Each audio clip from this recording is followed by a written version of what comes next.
Bhagavad Gita chapter 2 verse number 9।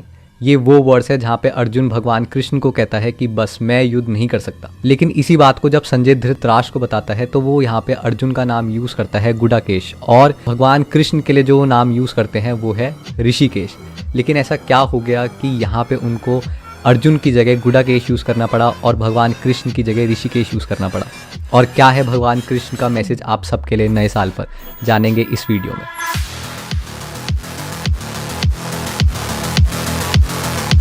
ऐसा कौन सा इंसान होगा जो ये नहीं चाहेगा कि भगवद गीता उसकी लाइफ का एक बहुत ही इंपॉर्टेंट पार्ट बने और उसको लाइफ की हर एक सिचुएशन में गाइड करे। मैं एक पॉकेट गीता रखता हूँ अपने पास। जब भी जीवन में कुछ संकट आता है तो मैं बस कोई भी पेज उठाकर पढ़ लेता हूँ। If there is no teacher in life, I think Bhagavad Gita can be the perfect teacher.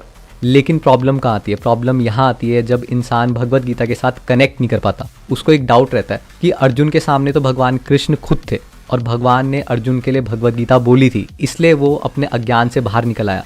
लेकिन हमारे साथ ऐसी सिचुएशन नहीं है, हमारे साथ भगवान नहीं है, तो हम कैसे अपनी सिचुएशन से बाहर निकलेंगे? ये डाउट आज मैं आपका दूर कर दूंगा। भगवान ने भगवद गीता अर्जुन को ज़रूर सुनाई थी, लेकिन उसको सिर्फ एक मीडियम बनाया था ताकि भगवद गीता का ज्ञान पहुँच सके हम जैसे लोगों तक। हम जैसे लोगों को भगवद गीता के ज्ञान की ज़रूरत है, अर्जुन को नहीं है। अब इसका प्रूफ क्या है? जब कौरव और पांडव आमने सामने खड़े थे तो इतनी बड़ी सेना में भगवान कृष्ण अर्जुन को लेकर जाते हैं भीष्म पितामह के सामने। सिर्फ उन्हीं को क्यों चुना गया? उनको इसलिए चुना गया क्योंकि उनको पता था कि अर्जुन अगर भीष्म पितामह के सामने जाएगा तो जो उसका बचा कुचा करेज है वो भी सारा नीचे गिर जाएगा।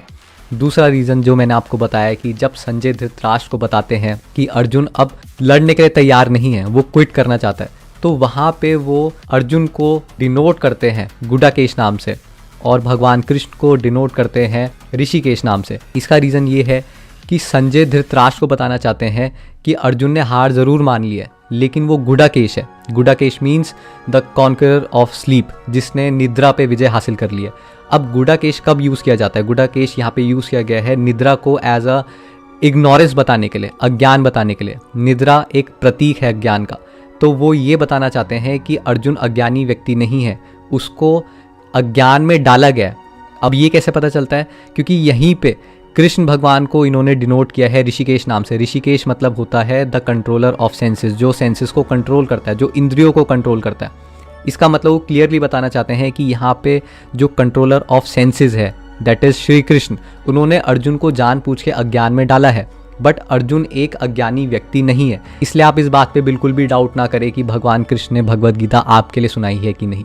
भगवान कृष्ण ने भगवद गीता सिर्फ आपके लिए ही सुनाई है और आपको इसे ज़रूर पढ़ना चाहिए। अगर आप भगवद गीता भी खुद से नहीं पढ़ना चाहते तो एटलीस्ट आप भगवद गीता का डिप्लोमा कोर्स कर सकते हो, जो कि फ्री में अवेलेबल है यूट्यूब पर, जिसका लिंक मैं टेलीग्राम ग्रुप में भी डाल दूंगा। दूसरी बात यह कि आपको अलग से भगवान से कुछ मांगने की ज़रूरत नहीं है। अगर आप भगवान से स्पेशली कुछ मांग रहे हो, इसका मतलब आप किसी और इंसान का हिस्सा छीन रहे हो। फॉर एग्जाम्पल, आप एग्ज़ाम की तैयारी कर रहे हो, अगर आपका रिजल्ट आना होगा तो अपने आप आ जाएगा।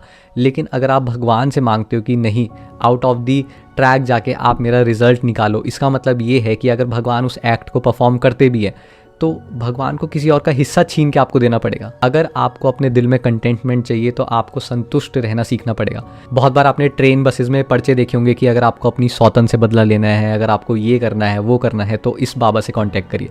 ये क्या है? ये इसी का एक एग्जाम्पल है कि इंसान आउट ऑफ द ट्रैक जाके भगवान से कुछ मांगना चाहता है। अगर भगवान से काम नहीं बन रहा है तो किसी और इंसान को ढूंढेगा जो एक मीडियम बन सकता है वो काम पूरा करने के लिए। तो ऐसी चीज़ों से आपको बचना है। तीसरी बात ये है कि आपको माया से कैसे बचना है। अगर आपको माया से बचना है तो आपको ये जानना पड़ेगा कि माया आपको फंसाती कैसे है।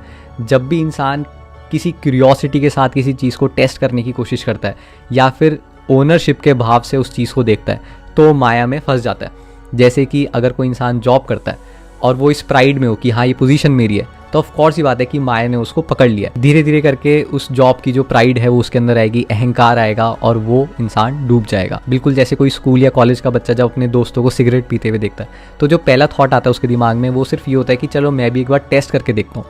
लेकिन इस टेस्ट के नाम पे ही वो इंसान उसमें फंस जाता है और उसके बाद वो उसकी आदत बन जाती है। यहाँ पे भी माया ने उसको पकड़ लिया। अब यहाँ से बचना बड़ा मुश्किल है। आखिर में एक बात ऐड करना चाहूँगा कि अगर आप दिल से चाहते हो कि आप एक स्ट्रॉन्ग इंसान बनो तो उसके लिए आपकी लाइफ में प्रॉब्लम्स होना बहुत ज़्यादा ज़रूरी है। अब आप ये सोचोगे कि यार लाइफ में पहले से इतनी सारी प्रॉब्लम्स है, उसके बावजूद मैं स्ट्रॉन्ग क्यों नहीं बन पा रहा है, क्यों नहीं बन पा रही। इसका रीज़न है कि जिन प्रॉब्लम्स ने तुम्हारी लाइफ में दस्तक दी है तुम उससे भागने की कोशिश कर रहे हो। अगर आप उन प्रॉब्लम से भागने की कोशिश करोगे तो कुछ भी नहीं सीख पाओगे। आपको उन प्रॉब्लम्स को फेस करना पड़ेगा डट कर। आपके दिमाग में थॉट होना चाहिए कि चाहे जो भी प्रॉब्लम आए, मैं इससे लड़ने वाला हूँ या लड़ने वाली हूँ। I am gonna crash into this problem. Mindset के साथ अगर हम अपने नए साल की शुरुआत करें तो कोई भी प्रॉब्लम आपको रोक नहीं पाएगी। इस वीडियो को यहीं ख़त्म करते हैं। Thank you and Hare Krishna.